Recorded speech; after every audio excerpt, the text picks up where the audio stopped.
O yan, inalis ko na ho yun mga kababayan. Ngayon, kailangan kong balikan lang ho ito mga bossing, ha? Kasi, si Madriaga, eh, mukhang mag-a-apply para sa Witness Protection Program. Para doon sa mga DDS na ang sinasabi, eh, walang katotohanan or kumbaga ang sinasabi ng mga DDS na kesyo daw po, naku pamumulitika, yang, paglantad ni Madriaga et cetera, nataon daw po o tinaon lang daw ho mga boss Chipamo sir. Ito pakinggan niyo yung lawyer mismo ni, Madriaga. Pakinggan ho natin mga kababayan. By Monday or Tuesday next week, ipapadala na namin yung original copy sa Office of the Ombudsman. Naku po, dagdag na naman. Sakit ng ulo ni Sara Duterte ito at ng mga Duterte, ano?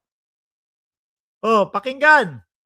And plano ding mag-apply ni Mr. Madriaga, ni Caramel, sa Witness Protection Program sa Department of Justice because of the... Magalit po sa inyo dyan. Baka magalit po sa inyo si Marcoleta. Ano? Yung mga ina-apply ni Marcoleta para sa Witness Protection Program, eh, hindi po ano, hindi po mga pumapasa eh. Tapos bigla no, magulat tayo, biglang pumasa etong si ano, etong si Ramil Madriaga bilang witness protection bilang po sa witness protection ano? revelations niya sa affidavit na yan. Bakit po, attorney?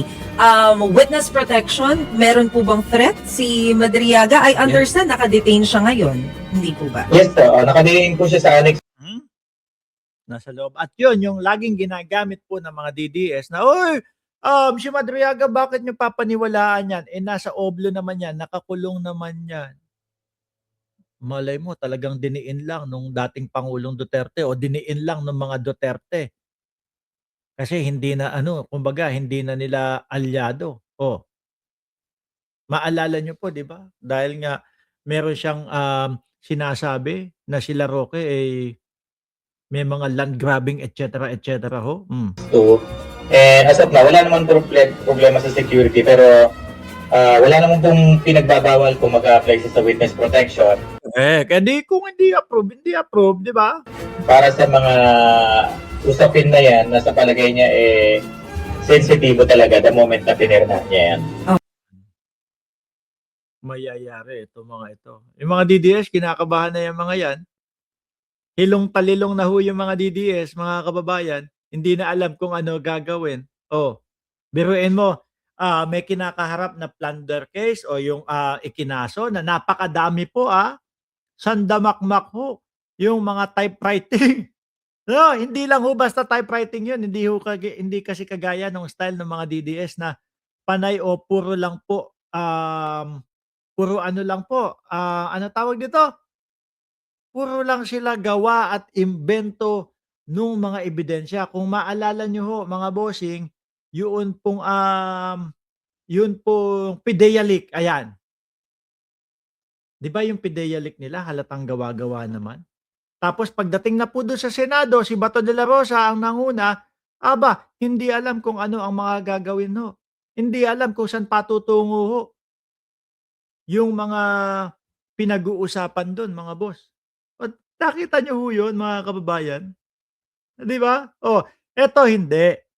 Talagang meron siyang mga ebidensyang gustong iharap at ipakita ho, no? Opo. Base nga po dun sa mga information na nababasa namin ngayon, medyo mabigat po talaga yung mga accusations ni Madriaga, especially sinasabi na mukhang nakakuha ng financial support sa Pogo. Tama po ba si Aray. Ano kaya yun? Madidiskwalipika ang vice presidente kapag ka napatunayan na doon sa mga nagtutulak ng mga ipinagbabawal na gamot at doon sa kapuguhan ho yung kanyang ano, hindi ko alam. Actually, kagaya nyo lang din po ako mga boss Chipamo sir.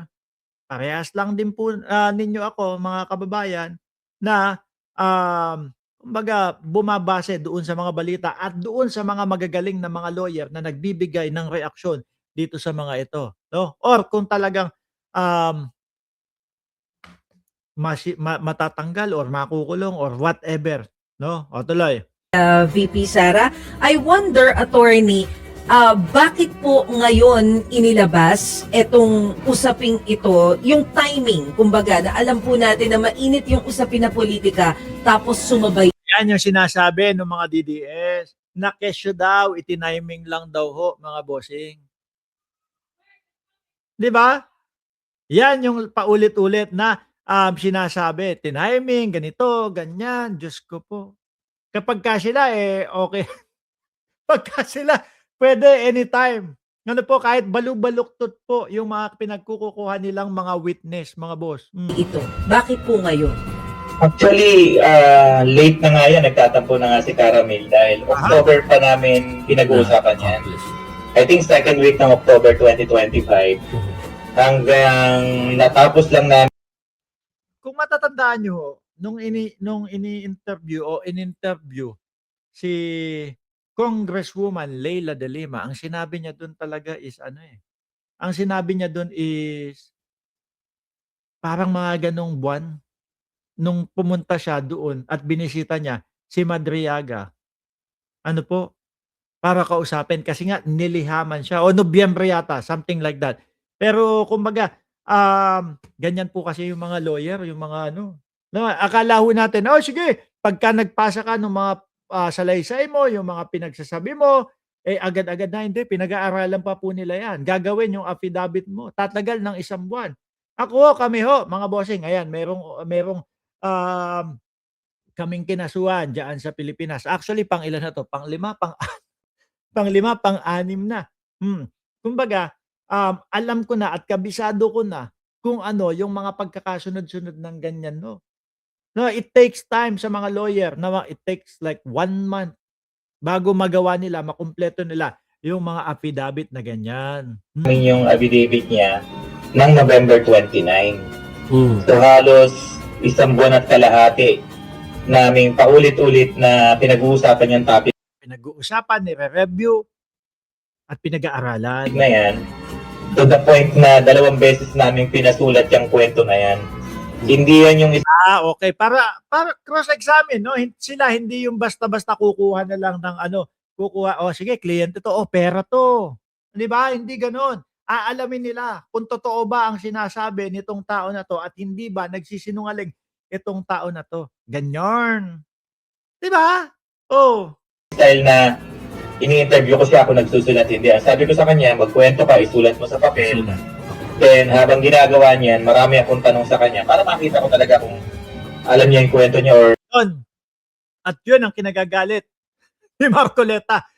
Dahil yung niya, yung kliyente niya. Dahil yung witness ni Marcoleta, talaga namang sa harap natin, mga kababayan, makikita natin na hindi alam kung ano talaga yung sinasabi niya base doon sa binabasa niya. 'Di ba? Kaso nagtatanong sila, kino-cross-examine si Gutesa. Aba, nagagalit si Marcoleta, "Hindi ko po alam na yung kliyente, hindi ko po alam na yung witness ko talagang pagtatatanungin na sandamakmak." Cross-examine ho 'yan. Pati po sa pagkuha ng mga kliyente kagaya nito, malaman mo kung nagsasabi ng totoo para kapagka ikaw ay dumepensa, alam mo lahat. 'Di po ba, mga bossing? Gano'n 'yun, oh. nagtatahi-tahi lang siya ng istorya. So, mabigat na rin yung pressure sa akin noon na sinasabi na parang hindi raw namin sa tinutulungan, wala kaming ginagawa, marami nang dumadalaw sa kanya. Actually ngayon kagaya nito nakapasa diyan sa Antipolo nakapasa yung ikinaso namin. Nag-aantay kami, umaabot na nga ng 1 o 1.5. Katukin na kaya natin yung mga taga Antipolong congressman. Ano? O yung diyan sa Antipolo. Oy!